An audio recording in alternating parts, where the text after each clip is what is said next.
Election అప్డేట్స్ను అందరికంటే ముందుగానే తెలుసుకోవాలంటే ఈరోజే ఆర్టీవీ లైవ్ యాప్ని మీ మొబైల్లో డౌన్లోడ్ చేసుకోండి. ఆంధ్రప్రదేశ్లో ఎన్నికల తేదీ సమీపిస్తున్న కొద్దీ ప్రచారాలు అయితే జోరు పెంచుతున్నారు. అలాగే ప్రధానంగా చూసుకుంటే తూర్పుగోదావరి జిల్లాలో నుండి కొవ్వూరు నియోజకవర్గం వైసీపీ అభ్యర్థి తలారి వెంకట్రావు తన ప్రచారాన్ని జోరు పెంచుతున్నారు. అలాగే నియోజకవర్గంలో ఇప్పటికే ప్రచారాలు పూర్తి చేసిన పరిస్థితి.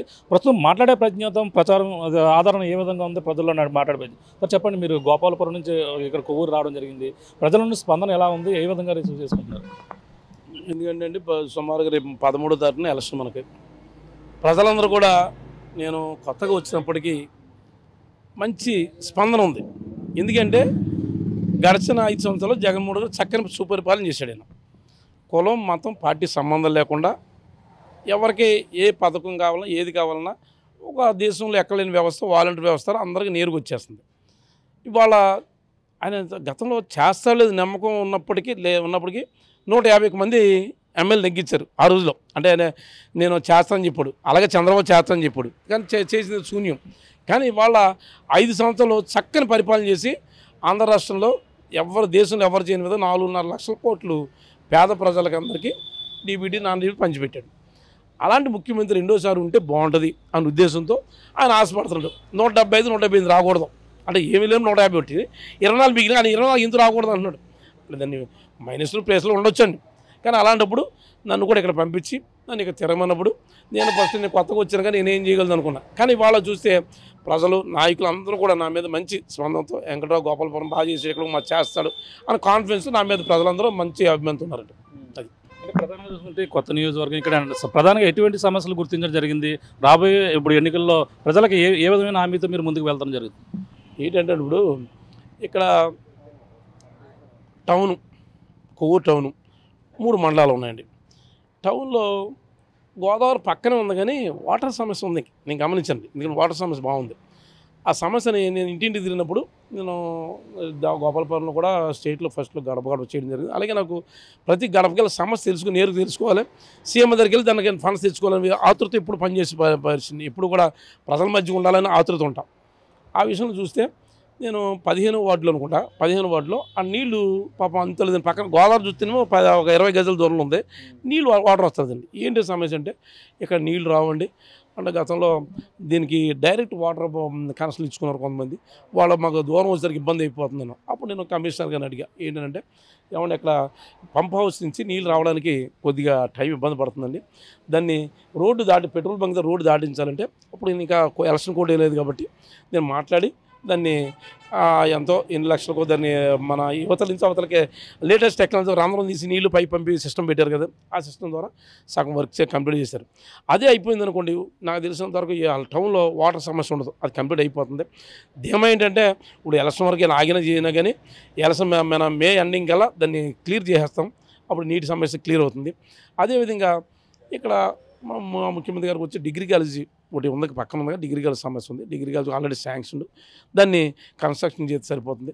ఆల్రెడీ ఇక్కడ హెల్త్ విషయంలో గౌరవ ముఖ్యమంత్రి గారు ఫ్యామిలీ డాక్టర్ కాన్సెప్ట్ ద్వారా ప్రతి గ్రామానికి వెళ్ళి 2 డాక్టర్ల చేత వైద్యం చేసి సిస్టమ్ పెట్టారు. కానీ ఇక్కడ టౌన్ కాబట్టి ఆ సిస్టమ్ లేదు. ఇక్కడ దీన్ని సిహెచ్ కింద మార్చారు. దాన్ని 100 పడకల హాస్పిటల్ చేయడానికి నాకు కృషి చేస్తాకే నాకు చాలా కాన్ఫిడెన్స్ ఉంది. ఎందుకంటే ఆల్రెడీ గోపాలపురంలోనే చిన్న 30 పడకలు దాన్నే 100 పడకలకి ప్రభుత్వం తీసుకొచ్చాను. ఇక్కడ టౌన్ కాబట్టి చీజ్ చేసుకోవచ్చు, దాని కూడా చేస్తాను. అది రైతులకి పెద్దంలో ఇంచుమించుగా 132 సబ్స్టేషన్ పెట్టుకుంటే రైతులకి మంచి కరెంట్ ఇవ్వడానికి కూడా అవకాశం ఉంది. అదేవిధంగా కొవ్వాడ కలవ పూడుకు తీగి వెళ్ళగా ప్రతి సంవత్సరం కూడా మునిగిపోవడం వల్ల అగ్రికల్చర్ డిపార్ట్మెంట్ వారు ఏం చేస్తారంటే ప్రతి సంవత్సరం అంటే ఇంతకుముందు అయితే చంద్రబాబు అయినది నష్టపరం అయితే సంవత్సరం 5 సంవత్సరాలు కలిసి ఇచ్చేవారు కదా. ఇవాళ ఏ క్రాప్కి ఆ క్రాప్ డబ్బులు ఇవ్వకపోతే సుమారు ప్రతి సీజన్కే 2 నుంచి 3 కోట్లు నష్టపరం ఇస్తారు. అది ఒకసారి బాగా క్లీన్ చేసుకుంటే అది ఉండదు. ఆ ప్లేస్ మన అసెంబ్లీ కూడా నేను మాట్లాడాను, దాని 0 అవర్ కూడా దాన్ని నోట్ చేసి దాన్ని అన్నీ కార్యసార్ చేయమని. ఆ రోజు కూడా కొవ్వూరు గోపాలపురం నిడదలకు సంబంధించిందని కూడా ఎత్తుకున్నాండి. ఇది అందులో ఇది ఉంది కాబట్టి దాన్ని కూడా చేస్తామని. అదేవిధంగా మసీదులకి సాధీకరణ చేసుకోవడానికి మనకు కావాలని అడిగారు, దాన్ని కూడా చేయడం. మళ్ళీ అదేవిధంగా 4 మండల హెడ్ క్వార్టర్లో అంబేద్కర్ కమ్యూనిటీ హాల్స్ అంటే ఒక్కొక్క కమ్యూనిటీ హాల్కి ₹1 మిమ్మల్ని అంటే అందరికీ అన్ని క్యాస్ట్లకి మ్యారేజ్ చేసుకున్న ఫంక్షన్ హాల్స్ ఉన్నాయి కానీ చిన్న చిన్న వాళ్ళు కావాలని అడిగారు. దాన్ని కూడా నా పేరు మీద జీవో కూడా తయారైంది. అది మరి నేను ఉండగా అక్కడ ల్యాండ్ కూడా తీసుకున్నాం. ఇక్కడ మరి ఇక్కడికి లేదు కాబట్టి దాన్ని కూడా త్వరలో చేస్తానని మీ అందరూ తెలియజేస్తున్నాను. మనం ప్రధానంగా చూసుకుంటే మీరు గోపాలపురం నుంచి ఇక్కడ రావడం జరిగింది. ఇప్పుడు ఇక్కడ వచ్చిన అతి తక్కువ సమయంలోనే ఇన్ని సమస్యలు గుర్తించడం జరిగింది. గోపాలపురంలో మీరు గడప గడపకి వెళ్ళినప్పుడు ఎన్నో అక్కడంతా కూడా పూర్తి స్థాయిలో అన్నీ కూడా తిరిగిన పరిస్థితి. కానీ అక్కడి నుంచి ఇక్కడికి వచ్చాము. ఇక్కడ నుంచి ఇక్కడ ఉన్నటువంటి తానేటువంటి గారు అక్కడ పంపించారు. కొంచెం మీలో కొంచెం అసంతృప్తి ఏమైనా ఉందంటారా? అసంతృప్తి ఏముందండి, ఇంచుమించుగా ఇప్పుడు జగన్మోహన్ గారు ఆంధ్ర రాష్ట్రంలో సుపరిపాలన చేస్తున్నాడండి. ఆయన ఇప్పుడు ఎందుకంటే అందరికీ న్యాయం చేయాలని ప్రదేశం చేస్తున్నాడు. ఎందుకంటే ఇవాళ నేను ఫస్ట్కి వచ్చింది చెప్పాను కదా, 170 రాళ్ళ ఉద్దేశంతో నన్ను ఇక్కడ పంపించారు. ఆ మాటకి ఆయన మాట కాదనలేక నేను రావడం జరిగింది. దానివల్ల నేను దీన్ని ఇక్కడ ప్రజలు అందరూ కూడా నేను వచ్చాను కానీ నేను ఏదో కొత్త కదా ఎలా ఉంటుందో, నేను మంత్రి కాదు కదా, నేను అటు ఇటు మార్చని ఇబ్బంది పడతానేమో అనుకున్నాను. కానీ ఇక్కడికి వచ్చాక నాయకులు పెద్దలందరూ నన్ను మంచి స్పందనతో బయట తిప్పుతున్నారు. కాబట్టి ఇక్కడ కూడా మంచి ధీమాతో ఇక్కడ నెగ్గడం ఖాయమని నాకు ఒక కాన్ఫిడెన్స్ వచ్చిందని మేము తెలియదు. అంటే పథకాలు చూసుకుంటే ఇప్పటికే మీరు నవరత్నాల ప్లస్ అని పెట్టడం జరిగింది. ఇప్పటికే వాళ్ళు సూపర్ 6 జోడిగా ఇంకా మరిన్ని పథకాలు కూడా జోడించే మాదే బాగుందని ప్రధానంగా చెప్తున్న పరిస్థితి. టీడీపీ నాయకులు ఎలా చూడాలి? ఏమంటే చేయనోడు ఎన్ని కబుర్లు చెప్తున్నాడు. 2014 ఎంత 2014 చూస్తాం, 14-19 వరకు ఏం చేయలేదు.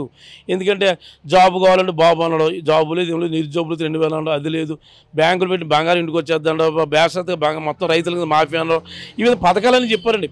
అలా చేయనప్పుడు నేను పథకాలు చెప్పవచ్చు. నేను చెప్పేస్తాను, ఎక్కడ సముద్రం ఎక్కడ ఉంది, కాకినాడ ఉంది, ఇక్కడికి దేవరపులు వచ్చేద్దా అంటాను. వస్తుంది అది ఎలసిన నమ్మేసి ఓట్లు వేస్తారు. తర్వాత వచ్చి సముద్రంలో ఎక్కడ తెస్తా అడిగోడుకుండదు, ఇచ్చోడు చెప్పు. రాజకీయ నాయకులు మాటలు చెప్పడం జరుగుతుంది. ఆ టైపు కాదు జగన్మోహన్ గారు. కరెక్ట్గా నేను చేసే సత్తా ఉన్న నాయకుడు. ఆ విధంగా వాళ్ళ పథకాలను పిలిటి వచ్చి జగన్మోహన్ గారి పథకాలు ఈయన అమ్మఒడి ఇస్తున్నాడు అనుకోండి, 15,000 అనుకోండి, నేను 4గురికి ఇచ్చేస్తాను. ఆ చంద్రబాబు కొడుకు అయితే 3-15 తెలుస్తుంది 90 అంటున్నాడు. అలాగే మన పథకాలు అందరికి ఇచ్చేస్తున్నాడు. రైతు పాలసీ నేను ఇచ్చి 13,000 మేము 20,000 ఇస్తాంటాం. అంచుమించుగా ప్రతిదీ ఇచ్చి దీన్ని తిరగేసి బాగా చెప్పేదానికంటే ఏం కాదండి ఇది. కానీ జగన్మోహన్ గారు చేసేదే చెప్తున్నాడు, చెప్పేదే చేస్తున్నాడు. దానికట్ట ఇప్పుడు 13,500 రైతు 16,000 ఇస్తున్నాడు, 15,000 17 చేస్తున్నాడు, 3,000 3,500 చేస్తున్నాడు. అంతేగాని నేను దాన్ని 5,000 చేస్తాను లేదా దీన్ని 20,000 చేస్తాను చెప్పలేదండి. చేసి వాడు కరెక్ట్గా ఉంటాడు. అది కూడా మాటలతో గాడి చేసే వ్యక్తి కాదు, చేతులతో పనిచేసే వ్యక్తి మా జగన్మోహన్ గారు. ఆ కాన్ఫిడెన్స్తోనే కొవ్వూరులోకి మేము నెగ్గడం ఖాయమని కూడా ధీమా వ్యక్తం చేస్తాం. ఫైనల్గా చూసుకుంటే ముప్పుడు వెంకటేశ్వరరావు గారు బరిలో ఉన్నారు. టీడీపీ నుంచి ప్రధానంగా చూసుకుంటే ఇక్కడ టీడీపీ కంచుకోటగా ఉన్నది, మళ్ళీ గెలిచేది మేమే, ఏమైనా చేసేది మేమని ప్రధానంగా చెప్తున్నారు. ఎలా చూడాలంటారు? ఏమంటే కబుర్లు చెప్పొచ్చు, నేను చేయొచ్చండి. ఇప్పుడు కంచుకోటలో ఎగిరిపోయింది, గోపాలపురం ఎగిరిపోయింది కంచుకోట అండి. ఇప్పుడు నేను రాకపోయేసరికి గోపాలపురం కంచుకోట తెలియజేస్తున్నారు. మొన్న 40,000 మెజార్టీ అండి. ఇక్కడ కంచుకోట అన్నారు, అదే అయిపోయిందండి. ఇప్పుడు ఎన్ని కబుర్లు చెప్పుకోవచ్చు. వాళ్ళ చేతలు చేసే ముఖ్యమంత్రులు కనుక మేము ధైర్యంగా ప్రజల మధ్యకి వెళ్ళి, ఏ రాజకీయ నాయకులు మళ్ళీసారి రాజకీయ నాయకులు ఏమన్నా ప్రజల మధ్యకి వెళ్ళాలని భయం. అదేవిధంగా ప్రతిపక్షంలో వెళ్ళొచ్చారు కదా, మన అధికార పార్టీ బయటికి వెళ్ళడం ఎవడను. కానీ వాళ్ళు జగన్మోహన్ గారు ముందుగానే తెలిసి మమ్మల్ని ప్రజల మధ్యకి వెళ్ళి నువ్వు గడపడకు చేయి బాబు అన్నాడు. ఆ ప్రజలకు వెళ్తుంటే ఇంక సమస్యలు ఇంకేం రా ఆయన చేయటి పిలుస్తున్నాం మేము ధైర్యంగా. అంటే ధీమా ఉంది కాబట్టి అండి. ఇంకా కంచుకోట ఏంటండి, ఇంకా కంచుకోట ఎగిరిపోయి ఇప్పుడు అండి అంత జగన్ అవ్వండి సింగిల్గా వస్తుంది జగన్ సింహంలాగా. అంతేగాని మూకమ్మడికి వచ్చి ఏం చేయడం కాదు. అలా నిజంగా క్వశ్చన్ వేస్తానండి. ఇన్ని కవులు చెప్పే వాళ్ళు అందరూ కరోనా టైం ఏమైపోయారు చెప్పండి. కరోనా హైదరాబాద్ పారిపోయారు అందరూ, అంతే కదా. కానీ వాళ్ళు జగన్ ధైర్యంగా ఉండి ఇక్కడ ప్రజలకు సేవ చేసి అన్నీ చేసుకొచ్చాడు. అతనే రాజు అండి, అతనే సింహం, ఇంకెంతేం లేదు. Thank you sir. చూస్తున్నాం ఇది పరిస్థితి అంతా కూడా, అన్ని పనులు కూడా చేసేది మేమే, గెలిచేది మేమే. కాబట్టి అలాగే టీడీపీ నాయకులు ఎన్నో కల్లబల్లి కబుర్లు చెప్తారు. అదే హామీలు కూడా కేవలం పథకాలు ఏవైతే ఉన్నాయో కేవలం మాటపూర్వకంగానే ఇచ్చారు. ఆమె నెరవేర్చేది కేవలం జగన్మోహన్ రెడ్డి ప్రభుత్వంలోనే. అన్నీ కూడా నవరత్నాల పథకాలు కావచ్చు, అన్నీ కూడా ప్రజలకి చేరవేశాం. కాబట్టి వైసీపీ సంబంధించిన నాయకులు ప్రతి చోర రాష్ట్రంలో వైఎస్ఆర్సీపీ జెండా ఎగరబోతుంది, వైఎస్ జగన్మోహన్ రెడ్డి సీఎం కాబోతున్నారు, ఇక్కడ తలారి వెంకటేశ్వరరావు భారీ మెజార్టీతో గెలవబోతున్నారని చెప్తున్న పరిస్థితి ప్రధానంగా ఉందని చెప్పాలి. ఇది కూడా ఉన్న తాజా పరిస్థితి. కెమెరా బాలుతో ప్రకాష్, RTV కొవ్వూరు నుంచి. నమస్తే అండి. ఇది వ్యాపారం గురించి కాదు, ఓటు గురించి. ఎన్నికల్లో ఓటు వేయడం మన హక్కు మాత్రమే కాదు, కర్తవ్యం. ఎంతో మంది మహా నేతలు శ్రమించి ప్రాణత్యాగం చేసి ఈ అవకాశాన్ని మనకిప్పించారు. అందరూ ఓటు వేద్దాం. ఎందుకంటే ఓటు హక్కు ఊరికే రాదు. నా ఓటు ఎవరికో తెలుసా? అది సీక్రెట్ అండి.